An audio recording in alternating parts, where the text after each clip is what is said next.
ये देखिए सारी ट्रैफिक उधर से इधर आ रही है। ये पंजाब पुलिस के एहलकार जो है इधर से वन में जा रहे हैं। भाईजान मेहरबानी नहीं, भाईजान थाने, भाईजान बात सुने, आपको छोड़ के चले गए हैं भाईजान, आपको छोड़ के चले गए हैं। बुला लेता हूँ उसे।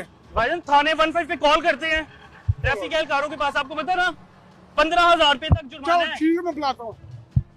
भाईजान एहसान नहीं कर रहे मुझ पे आप चल लोग कानून से वाला उतार रहे हैं। अल्लाह माफ करे, माफी आपको आपके अफसरान दे जो आम आवाम को माफी नहीं मिल रही।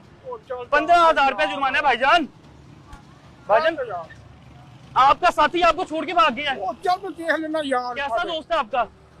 चल माफी कैसा साथी है भाई? अल्लाह माफ करे, मैं नहीं माफी नहीं देनी, मेरी बात सुन ले, मेरी तसल्ली से बात सुन ले। भाईजान आप भी बगैर हेलमेट के जा रहे हैं भाईजान, और आप हेलमेट पहन है ना भाईजान।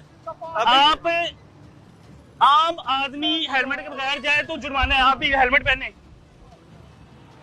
भाईजान देखिए आम आवाम को कैद है कि नहीं भाईजान? आम आवाम को जुर्माने भी है। आज ये 6 महीने कैद गुजारे भाईजान। एजाज साहब भाईजान 6 महीने जेल में रहते हैं, किसी ने नहीं बिठाना ना देगा। इस बात में मान लिया करें, आप गलत चीज का साथ दे रहे हैं या